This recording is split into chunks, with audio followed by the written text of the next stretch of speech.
All right, and we should be rolling. Hi, Yeah. Nick. It's good to see you. I guess this is the No Good News podcast, and we're back. I think we were talking about how we're going to discuss some recent events going all the way back to the end of June, uh, because it's been a while since we've recorded. And Yeah. so we feel like it's a little bit silly to talk about the debate. But now I think like we have a new context to discuss it because when the Mhm. debate happened, it became this question and this national concern about whether or not Biden should step down. And now that that's happened, we can look back and see that the debate was the reason that he stepped down. Yeah. So we're going to cover, I think, from the debate through JD Vance, and I think we're going to look forward because I don't believe Josh Shapiro has been officially announced, but I think he will be. So we could be wrong by the time this gets uploaded, but I think if there's anything surprising that comes out of that, that's all right, because I think Kamala's VP pick, like the pool of who she can pick from, is so set to like a certain type of white guy. Like, I don't think it really matters if we get Josh Shapiro wrong because whoever would step in or be that person she actually chooses is still trying to get the same type of vote, which is like the Yes. middle-aged, like the white people who might be reluctant to vote for a black woman, you know. Yeah. So, but we can Exactly. talk about the debate and how concerning it was. I don't think that Trump was particularly good, but I think you had to look at the debate on this curve that Biden set, and he Right. set such a big one. And I don't know, like, what were your immediate thoughts when you were watching that, Nick? Okay, so I was spent that night watching with my brothers back at home. So it was the three of us, and my mom was kind of in and out of the room as well. And all of us were just in shock by kind of how sad the mental decline was. And I think everyone at home, you know, normies, whatever, normal people at home saw that decline, and that includes his party, that includes Pelosi, that includes Schumer. And right away, behind the scenes, you see articles talking about how he may drop out, how he should drop out. At that point, I feel like after that debate, no one no one except a severe partisan could really vote for him. Now, that doesn't mean they have to vote for Trump, but it just means that they wouldn't vote for Biden, which in a two-party system is essentially all it takes for you to lose. So as a result of that debate, he got axed. And you and I have said in the past that the debates don't actually really mean anything. Yeah, I was But going to talk this about that. is a great exception to that rule where, there's always edge cases, there's always tail case scenarios, and this was one of them, right? I mean, this might be the most significant debate you and I see for the next 10 years, right? Yes, or even longer. And I think it's Or the even most longer. significant debate to occur in decades. I mean, there's a Mhm. wonderful video on YouTube that shows Biden discussing tax policy in various debates from 2008 up until now. Yes. And the decline is very apparent. I think you're right talking about how his base, it did it did fluctuate some from people who were actually party members and people who were involved, whether through the DNC or if they were elected officials. But at least online, there seemed to be a lot of people, very blue people, who were still supporting him after the debate. But the Mhm. independents or the people who leaned closer to the center, I think, had great questions Gone. about it. And I agree. I think this was, Biden had such a low bar that he failed to meet from a Right. mental competency, from a speaking perspective. He went so far below that it actually made the debate matter, which I thought was pretty funny. Because you look back and even in 2020, and he was not great at orating or discussing his No. talking points, and then, but it's night and day between 2020 and now. And Yeah. so it was really interesting. I think the process was probably of him stepping down was even a bit more drawn out because I don't think he had any desire to step down. Now, there's no Nope. way of knowing that for sure. But I mean, I don't Well, I know. think Like, in his video, the video where he does step down from running, he actually says in his video statement, which by the way, he totally botched and fumbled over many times, even though it was pre-recorded. But in that statement, he actually says that the policies he's done, he believes he's built enough of a platform to justify running again. yes, So he actually says in his video, I still want to be here. But then he resigns and says, but I need to do what's best for the country and for my party. So that's clearly him acknowledging the party doesn't want me. the party's abandoned me. But in his own heart, he thinks he's totally fine. And there's like a lot of articles about Jill Biden like really wanting him to hold on and Hunter basically too. I mean, that was and a real thing as he became a lot closer part of the circle, which mm, with everything related to Hunter Biden, I mean, for all the things he isn't qualified in a traditional sense to be a political advisor. of course not. uh, But at the and same it, time, yeah, he doesn't, from Hunter selfishly, he probably doesn't want to be prosecuted. And he might be, I mean, he might be afraid that if Trump wins or if a Republican wins, that they'll go after him and, he'll get jail time or whatnot. So that he might have ulterior motives. But at the end of the day, he stepped down, super significant. I also want to talk about Trump for a minute. Trump yeah, did not do good in the debate. Like, let's not sit here and think like Trump won the debate, but like he was just alive and that's why he won.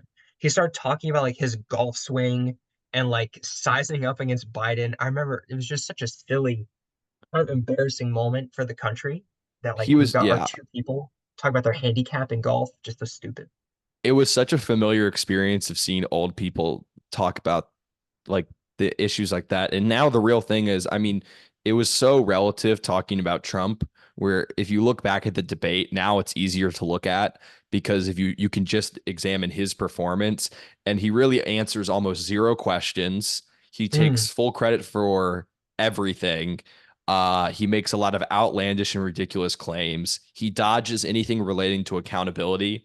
And I mean, in a sense, this applies to politicians in general when they speak, but he has it in such a specific, tailored way where it's always this constant focus on him and how he did all of this stuff and right. this denial of, looking at disputing the election, the fact that he really didn't fulfill any promises. He spent a lot of time blaming other people.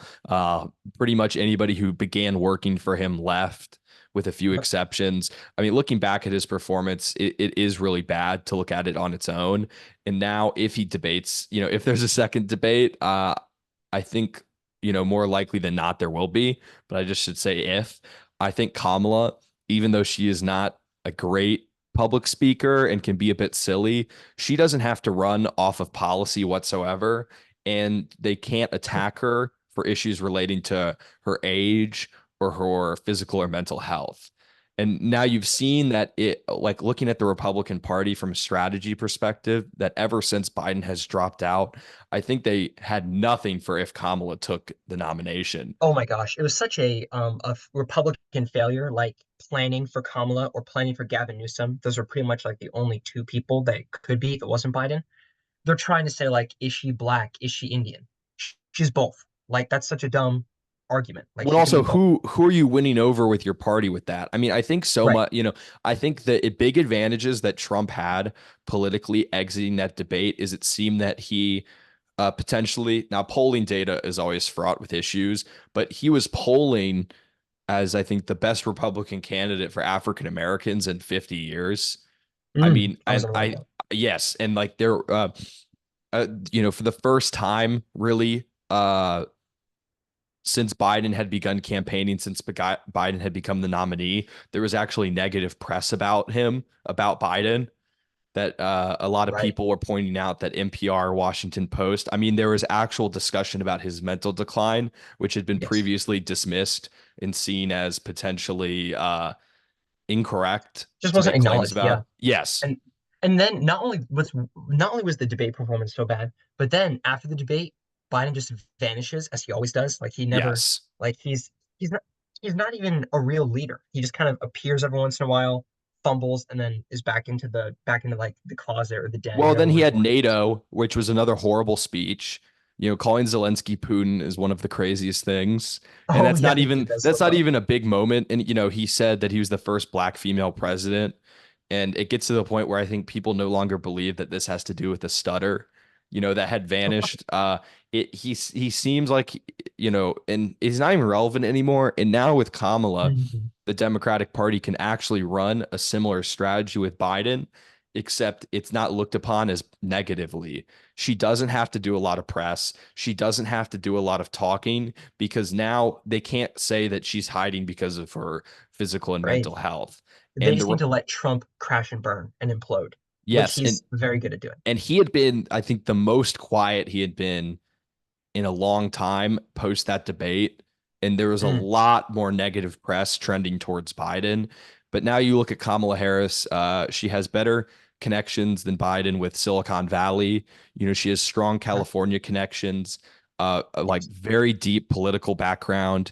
I also think Mm, from a perspective of ways that Republicans can actually attack her or the Republican Party, it's a very difficult strategy because so much of what Democrats attacked her for was stuff that Republicans actually, on a voting basis, like. like, I mean, yeah. she was a tough on crime Yeah, she's a prosecutor. cop, a drug cop. Exactly. She put people away for drugs. Yep. This is the type of stuff that She exploited Democrats, prisoners and yeah, kept them and extended their in sentences. jail. I mean, Republicans love that shit. yeah, So I mean they do enjoy that stuff. It's like the tough on crime sentiment that only really Democrats can call her out for. I think Trump's black vote has probably vanished, and I wonder if that was a part of why he was trying to accuse Kamala of not being black, because could I think continue. she's not, I don't know if she's gonna get the same turnout like Obama, but I think it's gonna be there. And I think there's gonna be sentiment from African American leaders to want to elect uh somebody who is mixed race and is Yeah. black. There's a lot of comments about, and I sort of feel this way. There's a lot of comments about, why should people vote for a person just because of like their demographics? But, at the same time, people kind of want to vote for someone that looks like them?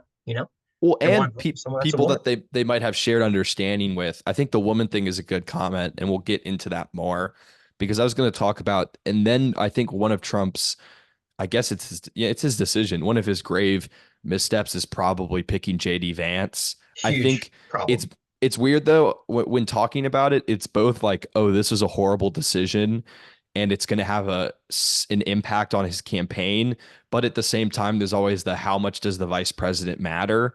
I think this Mhm. is a situation in which JD Vance is only going to hurt Trump, and even if it's by a little, I mean that can have a He needs huge it. effect on everything. Yeah, every little piece.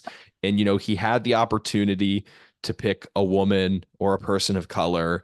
And I mean, like we say, how much does that matter in terms of who's the vice president? Well, I mean, we see it with Biden. I think the vice president does matter because Kamala's in this position because she was the vice president. And Trump, Kamala wouldn't be the contender if she wasn't the VP. But correct me if I'm wrong. He announced JD Vance as his vice president before Biden dropped out. Isn't that right? yes. But I And think I think from a because strategic standpoint, I mean, that's like it seemed as though Trump and his group had this reliance on this idea that Biden would never step down. And right in some there you ways, go. they might have done too good a job at diminishing Biden's qualities. Right. They diminished him To so much that his he own did drop fans. out. Yeah. No, you're right. Because I feel like if Biden stepped down, Trump wouldn't have chosen Vance after that decision. But he Maybe. he Yeah. kind of he kind of jumped the gun. He committed too early.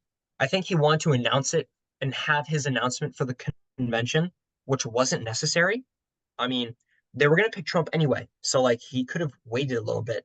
He didn't need to have that announcement for the convention. Like, and not to like also kind of switching topics and moving on a little bit. Trump almost got assassinated. I would say I was thinking in my head, I was like, oh, we haven't even mentioned that. And that Yes. honestly, I think gave Trump enough positive momentum to be Mm. one of the reasons you could like Trump in that moment.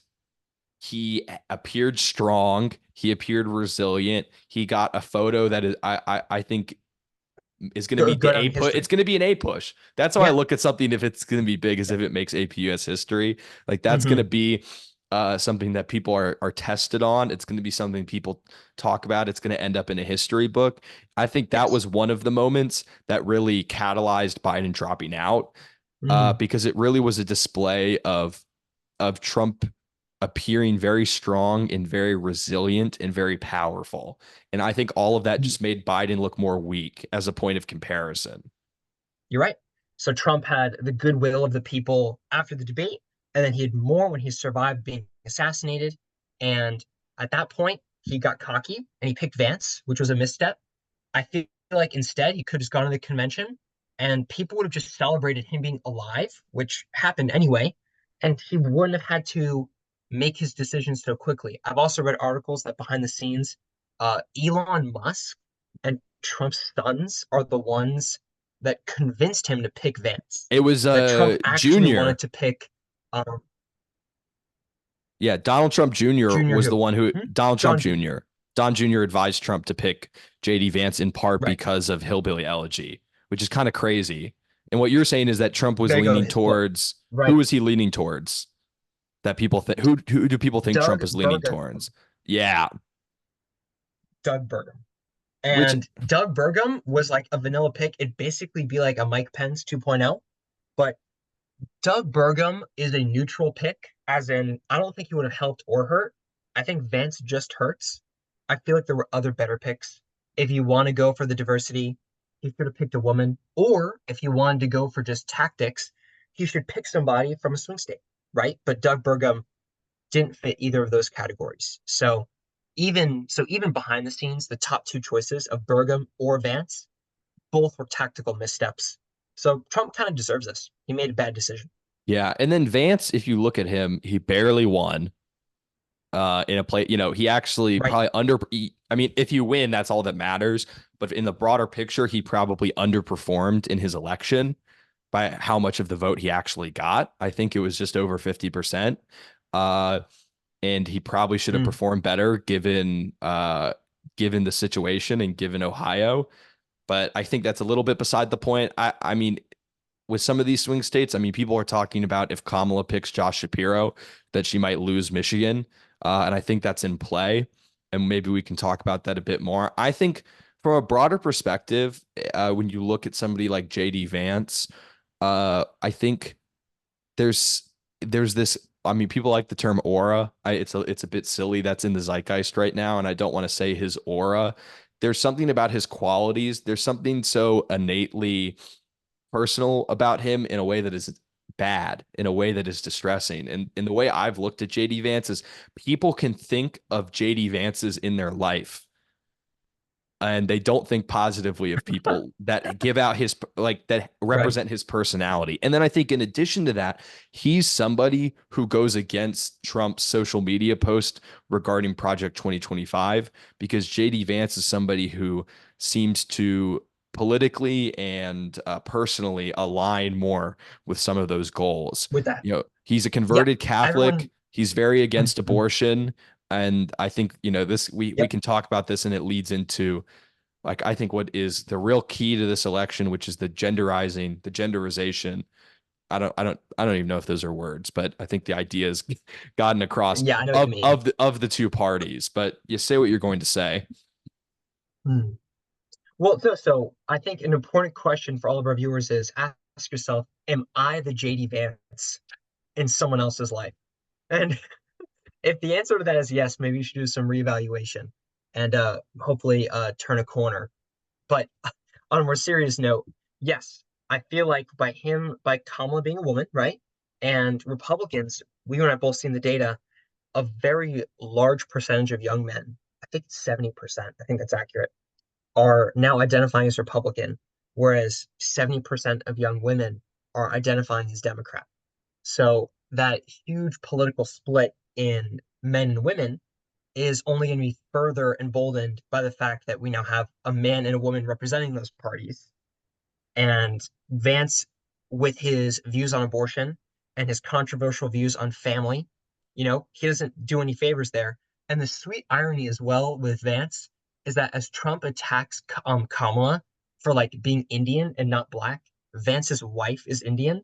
And like that is kind of sad for Vance, but it also shows that like he has no spine and he's just blindly loyal to Trump and he won't even like defend like his own wife and his own family, which is Yeah, I mean, he terrible. he called Trump that like he compared Trump to Hitler in private messages. It's very obvious he switched to being somebody who is pro-Trump, which I mean is not something that the Republican Party is unfamiliar with.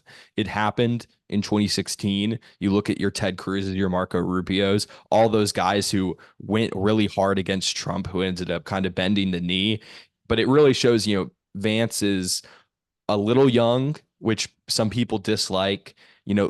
Look at the crazy cat lady comments are really unhelpful. I mean, Mm. people are becoming more single and and less merit. This idea that talking about the family unit, Mm. I don't think that's the vote that you want to try to get.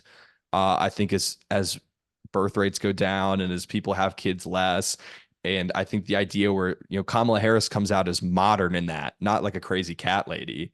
She doesn't like for her not having kids.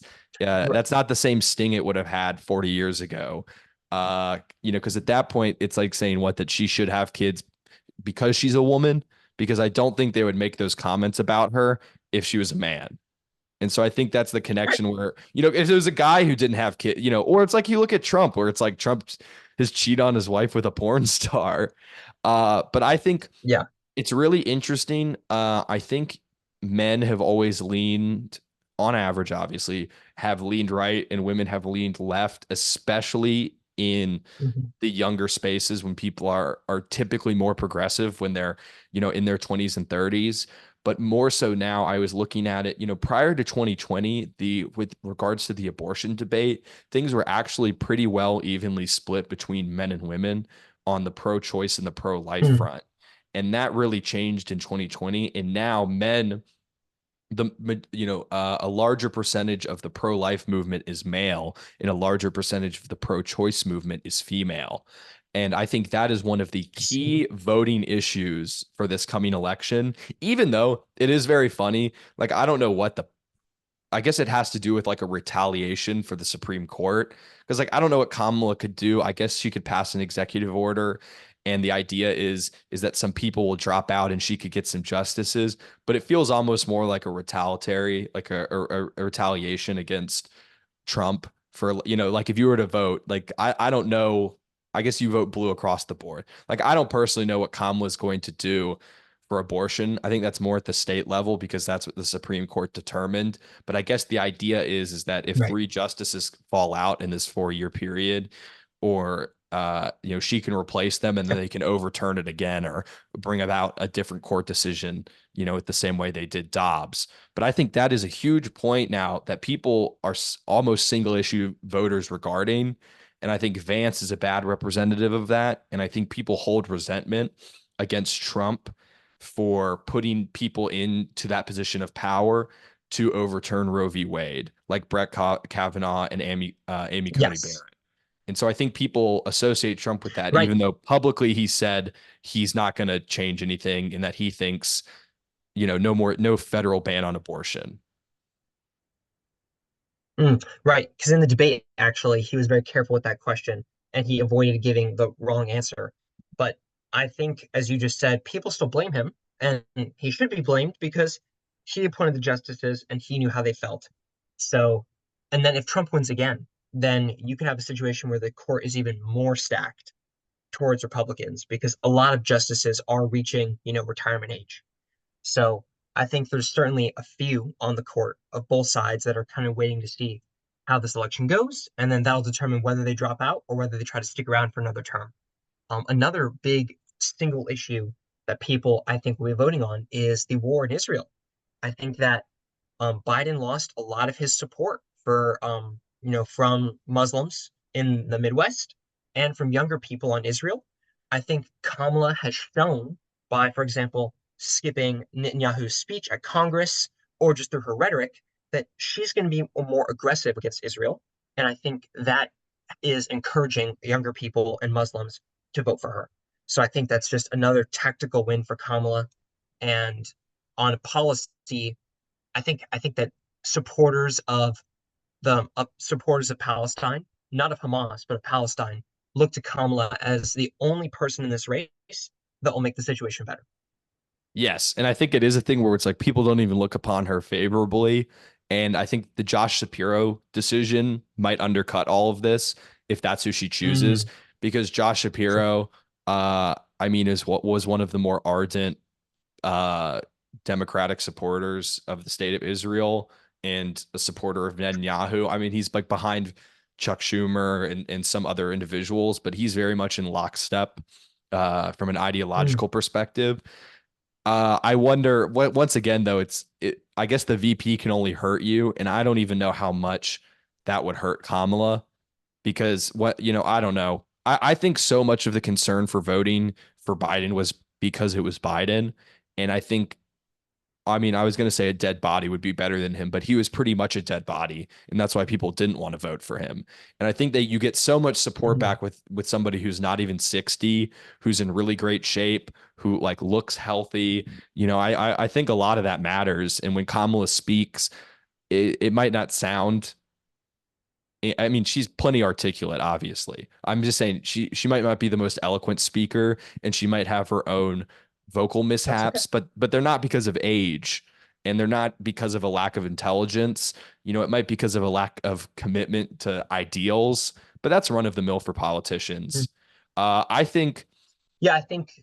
yeah, I was gonna say like on Well, the yeah, I agree. yeah, on the Republican men versus Democratic women front, I think it's a horrible idea to pick men. Like if the I know, like I don't know how consciously they're picking men, but that idea of strengthening your male base is a really bad one.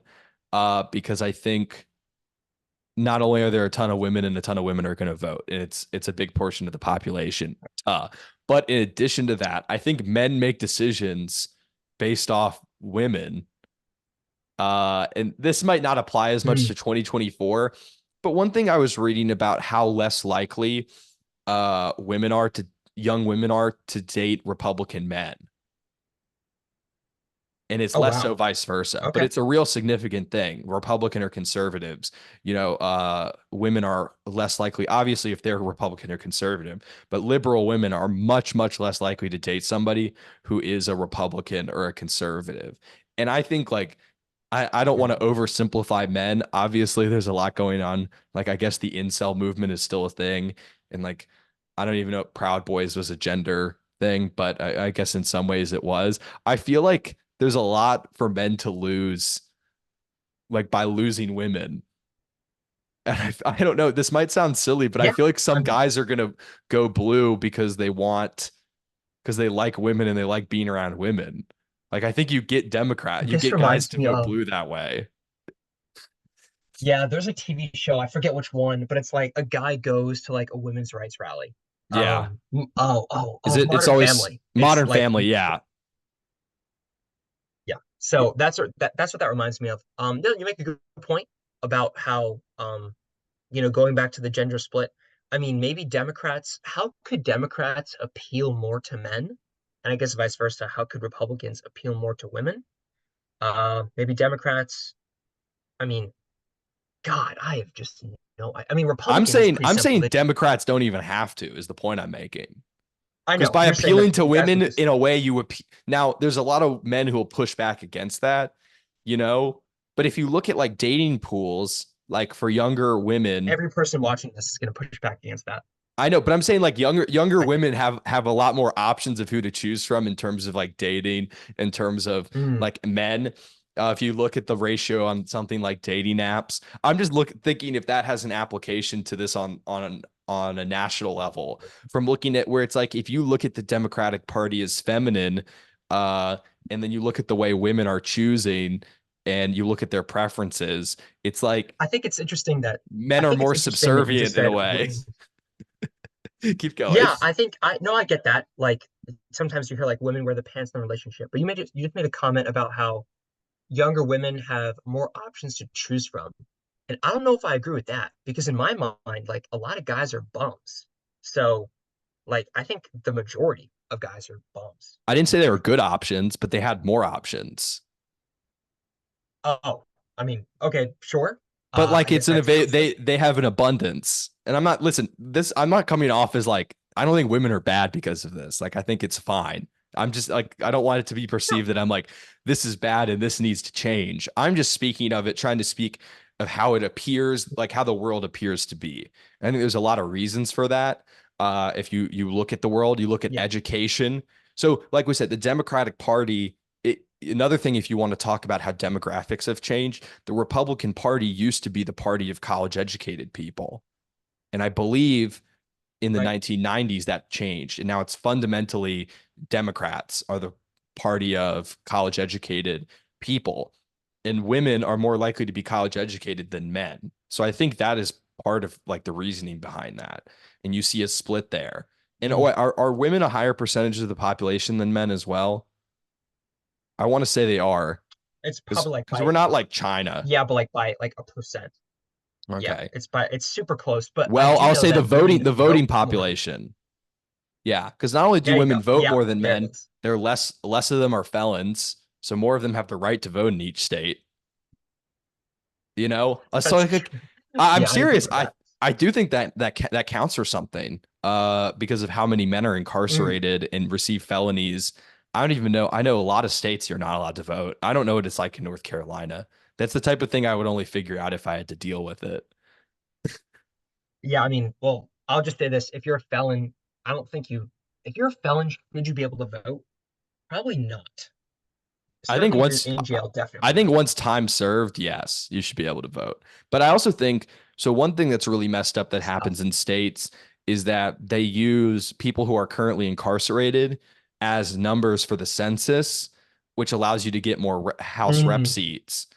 And so I think if somebody can be used in a census like that, obviously I think the solution should be they shouldn't be used in the census.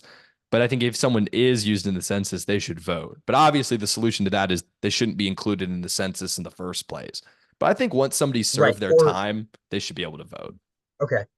Well, yeah, and then also they should be included in the census, but they just shouldn't be included in the count for electoral votes Yeah, sorry. They because should be in the census, but right, but not counted towards the electoral count. That's totally fair. Yeah, I think what you and I are both getting at here is it just seems like ever since Kamala's entered the race and Trump has dropped out, even though he's Biden survived has dropped out. assassination, Yeah. yeah, oh excuse me, even though ever since Biden has dropped out and even though Trump survived his assassination, it just seems like the deck is stacked against him. Kamala, I think that she just appears a lot stronger right now. I mean, the only thing going against her really is that like the economy is in bad shape. I think other than that, I mean, but a lot could change in November, like till November. Maybe the economy recovers. Maybe it's like temporarily good. I really think the only thing that Trump has going for him right now is the bad economy. I But think she doesn't everything even have to else, take the blame for that. It's by you're like right. so one thing I was talking with somebody about was is Biden the one of the most lame duck presidents ever? And I mean, I understand that lame duck usually has to do with the idea like, well, they can't do anything with Congress. They can't work on that front and they're on their way out. It's their last term. I mean, lame duck in a more cultural sense, in the fact that we don't even think that he's running the country. Like we don't even Right. consider him that. We don't talk about him. We don't think Kamala's running the country either, obviously. Like I don't know if she's taken over duties or anything like that, but no one considers Biden the leader of the free world, quote unquote, anymore Yeah. because we barely did before. And now him dropping out kind of proved that. And it just feels like we don't have a president right now. And I know that's silly and it's obviously not No, true, but it but I feels agree. true. It does feel true. But also, I'm gonna kind of go on a tangent a little bit. That demonstrates. So I was speaking with some people out in California, and I mentioned this. This actually came up, and they were kind of troubled by this fact that like we didn't have a president leader. But I think it's kind of comforting because it shows that like America's awesome, and we don't really need an active leader to still be great.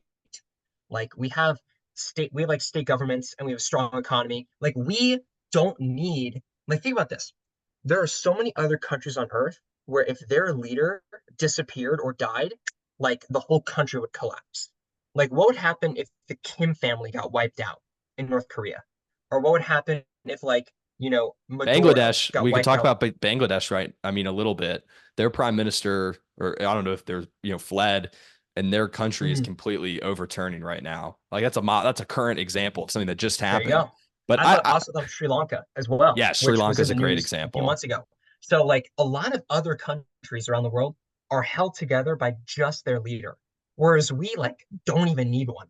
I Like think there's I think another that's great. way, there's another perspective to this, which is saying that the position that's supposed to be the most singular powerful position in government in the United States and then in some transitive property like the world, that's not Mm, even true. And that other people, this just confirms the idea that other people that we don't elect and that we don't even get a chance to vote for are in charge. mm. That's all, okay. That's true. That's very true. But And now maybe that's comforting for some. I like me, I'm ambivalent on it. Like you always sort of feel that way.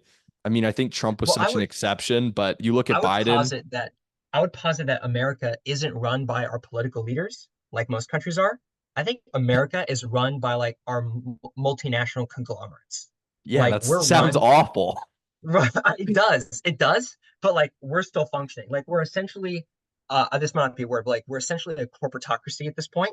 Like Coca-Cola and Google and Nvidia have like more influence on like everyday American life and like the way our economy functions than the government itself. Well, I guess this is as good of a time to transition to talking about the The economy. Black Monday too. Not for the US necessarily, but Ooh. Japan, I think, is the real signifier if you want to talk Yeah. about global, Yeah, I have yeah. I yeah, I was have just some to say, stats. yeah. Did some research.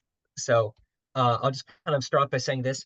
Depending on like when you measured the high and when you measured the low, the Japanese stock market fell 12.4%, which is a huge drop. Like that's massive. It was the worst drop since 1987. The South Korean stock market fell by 8.8%. And I'll stop right here and mention these are not only big numbers, but these, in my opinion, you could disagree. If you do, please tell me. I think the Japanese economy and the South Korean economy are just leading indicators of America because I think Japan and South Korea are just American colonies.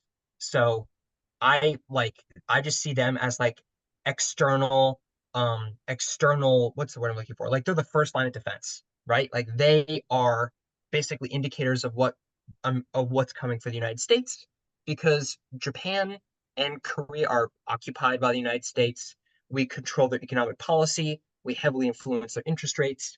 They're basically reliant on America and our control over the world trade to give them oil and give them natural resources. So, and most of their trade is done with the United States. Yeah, I mean, So, and China. we outsourced consumer and commercial electronics and technology to them. Right, Like exactly. pretty much. I mean, if you look at it, and so in some ways, I mean, this is talking about, how the world has now this corporate structuring around it, and Mm, how because of capitalization or capitalism as this global enterprise, you see the effects of that.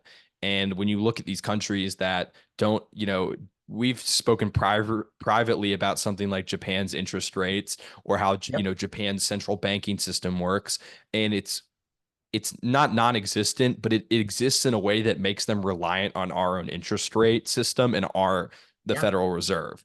And so you look at what happens. Well, So yeah, I think, because they reserve in the yeah, dollar and their governments hold a large amount of their collateral in US bonds. Um, just to kind of round out the numbers and give the listeners a more general view of how this stock market collapse, whatever, I'm not going to call it collapse, a momentary shrink. I'm really not too worried about it, to be honest.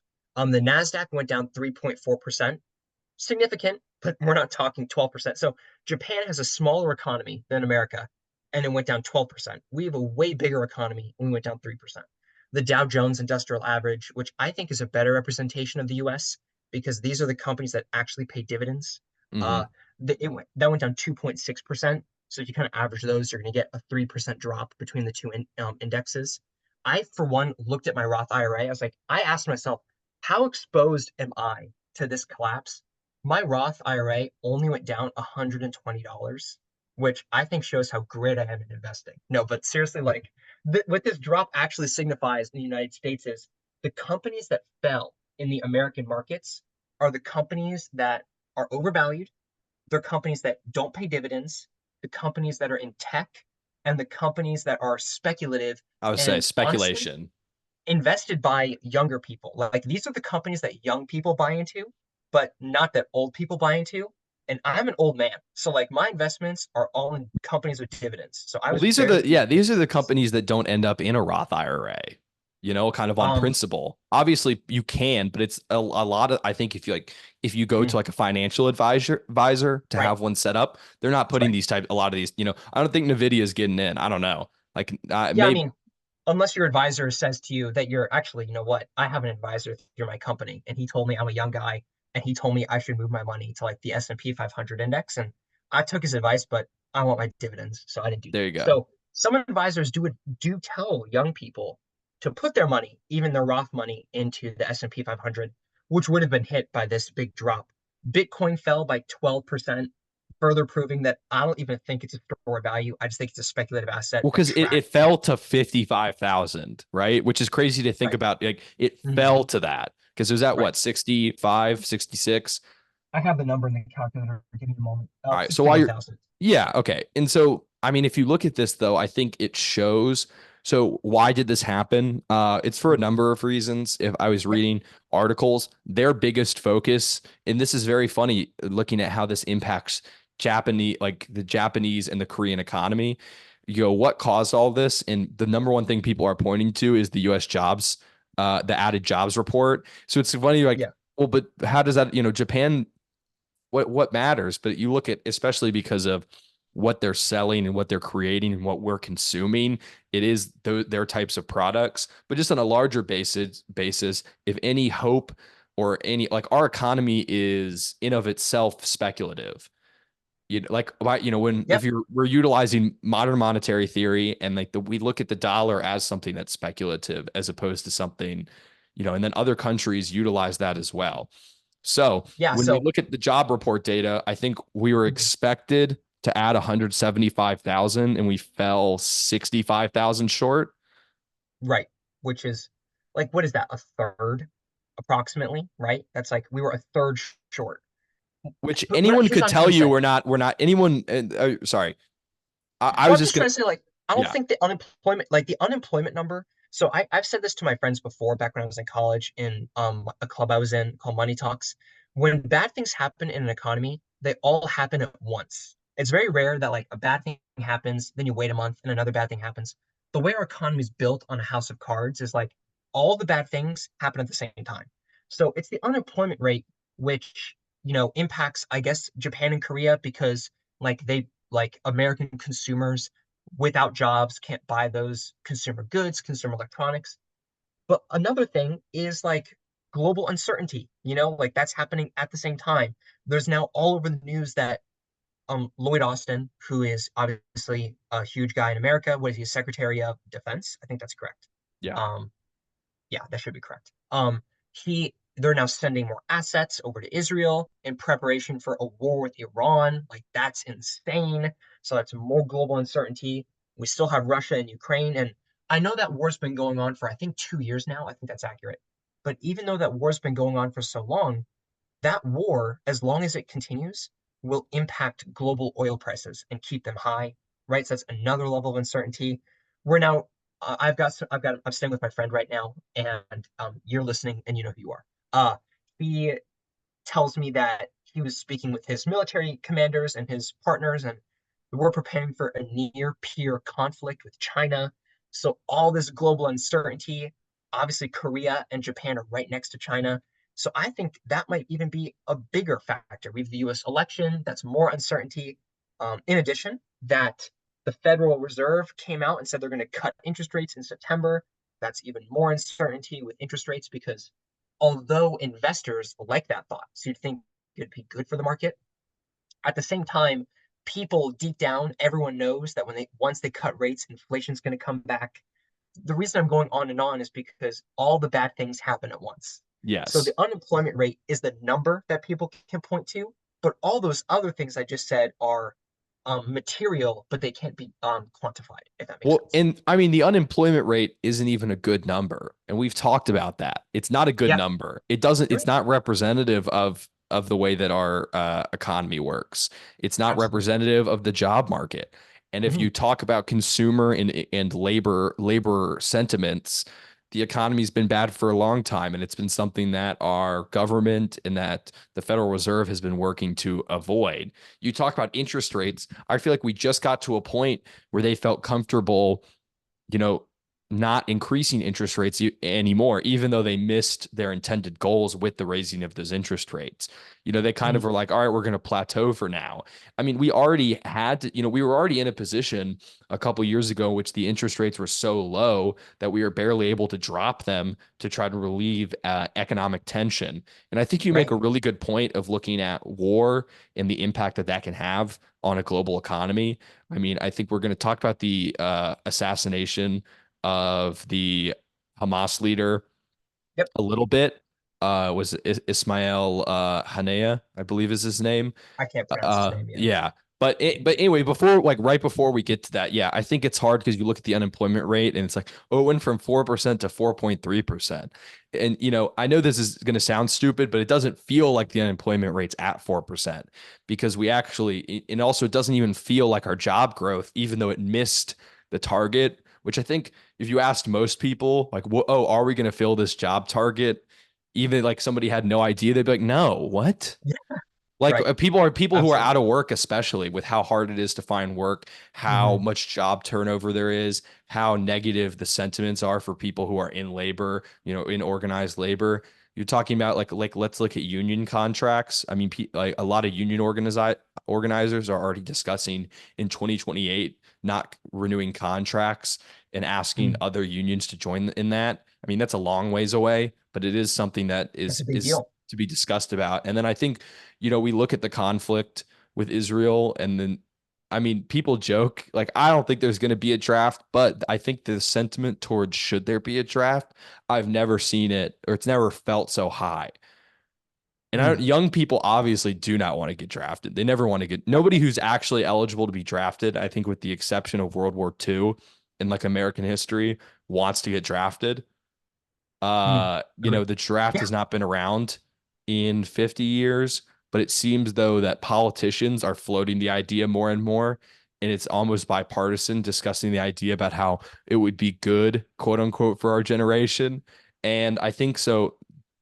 I don't know what the effect that has on the economy, but I think when, Israel kills a guy in another country using an advanced drone technology, it's not unprovoked, obviously, but they assassinate somebody in another country using this advanced technology with either the public or private support of the United States. It is scary because these are the types of decisions that, if you look at it from a historical perspective, lead to war and lead to conflict. Yeah. Absolutely. To wrap up the economics discussion, just to give a few more numbers, gold fell by just 1%. So good job, gold. I'm really proud of you. I'll be always be an ardent supporter. Uh, Japan raised their interest rates from 0.1% to 0.25%. So good job, Japan. What a great job you're doing. It's just embarrassing. I mean, Japan, like I said, leading indicator, we are on that path.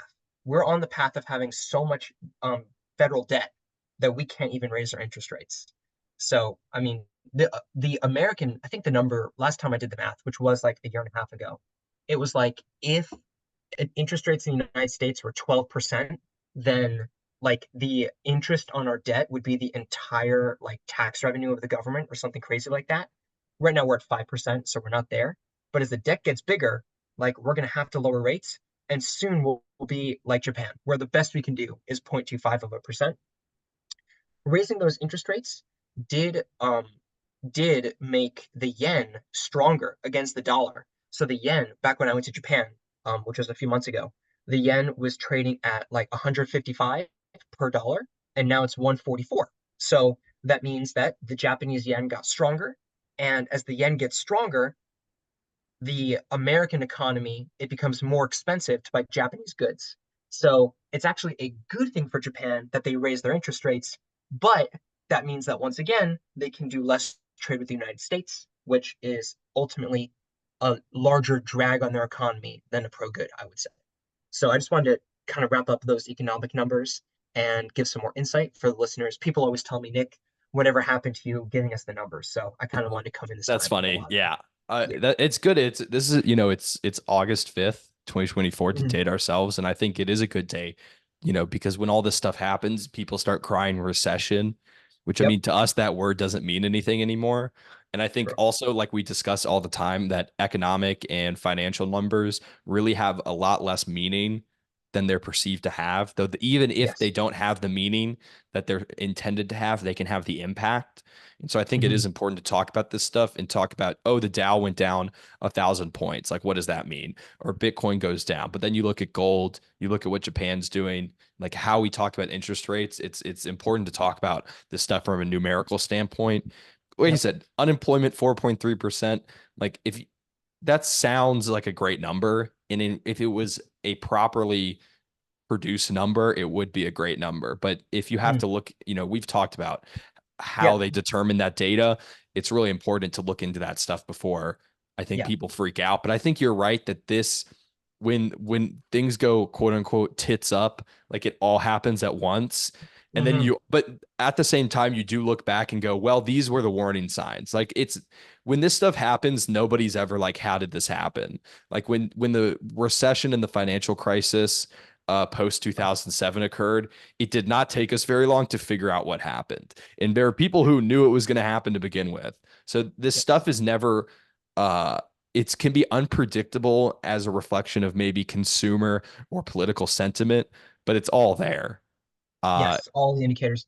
Yep. And it's just the question of whether our policymakers recognize those indicators. Like, for example, if the Fed were to come out and cut rates, that would not be a good thing. That would be that they're immediately giving in to market pressure. And that would further embolden the markets to say, oh, the Federal Reserve will always do what we want them to do. So the Federal Reserve has to make a stand. And they have to, I think they should raise rates, honestly. So, well, but they're they they're can't do it. lowering. They immediately said that they're open to lowering them. So, Exactly. See, and that's just terrible. Like that well, sets a bad precedent. I guess they're saying that as a way to soothe the market, but Yeah, but they better not actually do it. They better we'll not. see. Yeah, I we'll know. see. Either way. By the We way, better not go August to war 5th with for the Iran. say it again. I said we better not go to war with Iran. Like, Oh my gosh. Please no. That's like the scariest headline I've seen today. And just for the history books, I'm 22 years old today, August the 5th. oh, So happy birthday, Nick. yeah, thank you. No problem. It's been great. I'm enjoying the so I guess if I turned 22, I just completed my 22nd year of life. Is that correct? Correct. Yeah, You're now in your 23rd year. right, exactly. My 22nd year was pretty solid. There So, you go. absolutely blessed. Yeah. Either way, I think next on the list is you and I just wanted to briefly discuss um what's it called? We actually talked about Kamala's chance of winning. So, Yeah, I think we're both. I think if obviously we're not pundits, we're not yeah. pollsters. I think I always gotta say, like being as they are now, Mm, and if they trend in that same direction, which obviously is silly because we are at a point, I think maybe at the beginning of the year where people felt like Biden had a secure chance of victory, and then it went Trump with the debate, and then it really went Trump, and then now, I mean, I feel as though Trump has obviously a chance, but not much of one. right. Obviously, this stuff so much can change. We talk about that all the time. Like it's hard to set, but I think Kamala is in a really good position, and I think you agree with that. Yeah, the plot of so I have a close friend of mine, and he told me that the plot of the United States, like the plot of America, is so complex right now. Like if there was an author who is writing America's story, they're just using everything they possibly can to just make the novel as insane as it could be. And with that insanity and with all these developments happening almost by the day at this point, that like it could swing in Trump's direction again. Maybe Kamala comes out and says something like hyper racist. I don't know. Like there's like something crazy could happen, something I can't even think of. And then it could swing back in the direction of Trump. I think right now, just today, August the 5th, I would say she's like an 80% chance of winning. Super high, I would say. Yes, I think it would have to be. I mean, I don't know because I've spoken, I think for this election, being a woman is a huge benefit. Whereas in 2016 with Hillary Clinton, I think it Mm, was a disadvantage and it either kept people from voting or kept people from voting for her. But now I guess it could happen again in mm. 2024. I don't think it's going to happen, but it could. And if it did, then it would just be like, okay, so people still don't want a woman president yet. But it doesn't feel, I know that's silly to say, but it doesn't feel like that sentiment is there. And it's Yeah, interesting, but it's still possible that American voters, enough of them don't want a woman in office. I don't yeah. think it I was gonna is, say, but it is. yeah, maybe I'm just out of touch with like American sexism, but I don't hear a lot of people saying, I don't want her to be president because she's a woman. Now, maybe that is the truth, but they just don't want to say it. But I'm not hearing a lot of that. You know, obviously, like I have no problem with that. Right now, I would probably vote for Kamala. I think Trump's kind of a dangerous guy. It's like I'm really apprehensive about voting for him anyways. So, I obviously have no problem with having a woman as president.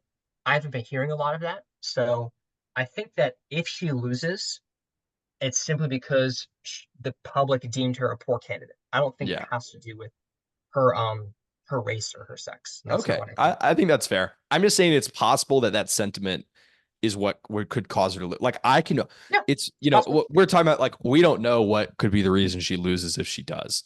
Like it's Right. really up in arms or up in the air. I Anything do can think happen. it's exactly. I think you look at the history of America, we've had a Mm. lot, like we had a civil war. Like this stuff feels unprecedented. I think it's just it's so much of it is it's so invigorated by social media and our connection to current events. But you do look back Mm. if you look at the history of American elections, in a weird way, this is par for the course. In what sense? Sorry, what? How's In it a par for the sense that course? we've actually had a lot of tumultuous elections and had a Oh, lot of sure. crazy Okay, things okay, that happened to swing things at the very end. We've had okay. assassinations, we've had guys come back and win after losing, we've had non-consecutive terms, we've Yep, had a lot of crazy. I mean, I think the statistic after Trump is something like 17 to 20% of presidents had been shot at or shot. that's high. It is That's high, and scary. it's like such an American thing. And I'm talking about, I think, Yeah. while they were in office or had like post being in office, so not like when they went to war or whatever. I like Mm. it's a pretty high number. Like a lot of attempts on presidents' lives have been taken, and Yep. it's been successful. What, a tenth of the, not a tenth, a 15th, a 12th of the time. Yeah. How many presidents have been assassinated and killed? Four, Four. Okay. four. So we've had 45. So yeah, a tenth about. But then, well, then it's yeah. But then, yeah, it's complicated because like is Grover Cleveland's counted as two? Yeah, but he really shouldn't be. So maybe it's over a tenth. I get what you're saying. Like the Yeah. audience, we all get what you're saying. The Absolutely. It's a point, the dangerous point game. is that it is, and it feels like you're like, I want to know that date. Like that's not happening in England, No, like absolutely not. Tony Um, Blair wasn't getting shot at, but yeah, I always I think of yeah, what's that show? I forget the guy who hosted it, but it was called Dirty Jobs. My dad loves it. Mike Rowe. There you go. I can't believe you know his name. Oh Mike yeah. Rowe, he should make a show called Dangerous Jobs, and like president would have to be like featured in the Statistically show. speaking, yeah, it has to be one of the more. It's like underwater welding and then being president. Underwater welding, yeah, exactly. It's Or like and number then it's like and then I don't know if Secret Service is like I think you're actually safer being Secret Service. them being a president, yeah, which is super like you wouldn't expect that because their mandate is to take the bullet. Die for the But yeah, president. But I don't think that many Secret Service members have died for the president. not to The my Kennedy knowledge. guy got shot, but I don't even think he died. I also think the one who was shot um during the Reagan assassination attempt also survived. Yes, I believe he lived. Yes. So I Uh, think these are both good examples of how the cameraman never dies, the Secret Service never dies. yeah, Uh, just the idea that we've always had a weird tumultuous history. I don't if anybody's like I don't think anyone listening is that worried about the world. I mean, they probably are worried, but I don't think they're like stressed out about it. I don't think they're experiencing physical or mental anguish over the state of the world. Not no one no, who's listening. And if you are, it's fine. I understand it. I'm just saying we have to look at it, looking at things from a broad picture, even in the history of our country, it's mm, always been very weird. And I think yeah, so much of it is just, social media acts as like a magnifying glass on all these issues. yeah. So, If you're worried about America and where it's if you're really in despair about where America is or where it's going, just call me. I'm a huge patriot. I'll change your opinion on that. America's great. Going back to what I said earlier, like we don't even need a leader and we're doing fine. So like I stand by that. Like we're doing great. Like I've been seeing different parts of the country, and the United States feels like five or six different countries. Like people speak different, they believe different things, they have different cultural values, like different manners, different views on work. Like I was in LA, I would go into a restaurant, two-thirds of the tables are open, no one's seating there. Sorry, we're fully booked. That's crazy. That would never happen on the East Coast. Like if you went somewhere that happens on the East Coast. It does. whenever I go to a Yeah. restaurant, they'll tell me like they'll seat you. Well, They will but I'm seat you. saying the reason that I mean I've been to places in Chapel Hill where the same thing has happened, and it's probably been because they're understaffed. It might be a staffing issue, Is that they don't have honestly. people who are able to manage these tables. I don't know. I'm glad That's that fair. you're like a poptimist. You know the term like being a poptimist. I've never heard of that. No. So it's I mean it's this. so like in music, there's the idea of being a poptimist in which you're in favor of like new music trends and the most popular musicians. And I think it's something that comes down to like how people review and make music. Because I Mm, think like the fundamental idea of music, and this I'm gonna make this broader point here, is you have pop and you have rock. mm, It's like you're like a poptimist with America, where it's like pop is the it's the whatever's in cultural front. It's popular. It is like populism. I mean, those words come from the same things. Pop mm. music, popular music. You have like these, some populist sensibilities in you, and there's Yeah. that, and then there's like rock, which is, it's like you have punk and you have indie, and like you have like your democratic socialists, you have like your Bernie bros, you have like your deep state QAnon guys. It's like there's different perspectives at looking at things, but you're solidly like a poptimist. You're Yes. like, this And is great. Things are going. This is how it's meant to be. Like, yeah. like this. It's Taylor Swift. It's Olivia Rodrigo. It's Billie Eilish. It's Yes. Brat Summer. Yeah. So I've got a friend of mine who gets annoyed that I'm moderate. He says I'm moderate, and since I'm moderate, he doesn't like that. He thinks I don't take a stand. But I do think I take a stand, and my stand is generally just like, I guess, in the middle. But another one of my moderate stances is that, like, I think America's a great place, and like I don't think we're going in a bad direction. And I think that's You're a vibrant moderate. vibrant. Yeah, I You know guess what I so. mean? Where it's like I think a lot of people associate moderate being a moderate with being like milk toast, with being Mm, indecisive. But you're decisive. You have chosen to be moderate. It has not chosen you. It's like well an said. act. Yeah. It's an active choice, and you enjoy it. It's not. It doesn't have to do with you not liking anything. Like I feel like I'm Right. maybe moderate because I don't like any options. But you solidly like love. You like moderation. And I think Yeah, a lot I of people do. are out there like that. And I think Yeah. it's good. I don't I know. mean, the Whatever. truth, I think, in my experience, the truth usually lies in the middle. Yeah.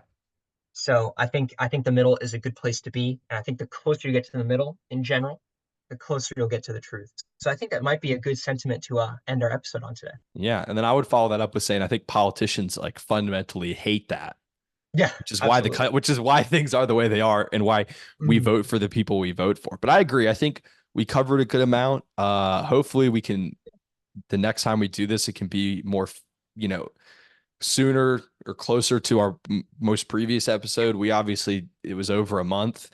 And like it was a busy month. Yep, And I it think was a there's lot going to be happening. a lot of news in September and October. So I think we have to be vigilant about if we want to or not. I Yeah, don't know. we'll get some episodes up, absolutely. And another thing I heard was they a few of the viewers would like us to go back to our old video style, which is where we would kind of go in with a topic in mind.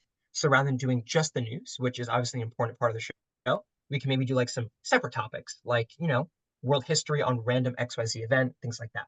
So we hear you guys, and we always appreciate the feedback. I'll say we'll give the people what they want. I mean, I don't Yeah, think we're picky about it. I don't think we come into a certain topic or anything being like, "Oh, I hate how we have to talk about this." Like I yeah, think we're never. we're open to talk about a lot of things. We don't care about viewer engagement. I mean, we care about the viewers we have, but we don't care about getting more, you Right. know? Well So it's said. like we're in a good position in that way where we can cater to the people who actually listen. So I think Well that's said. pretty good. So send Nick or me, or just if leave comments or Leave a anything comment. that you guys want to do.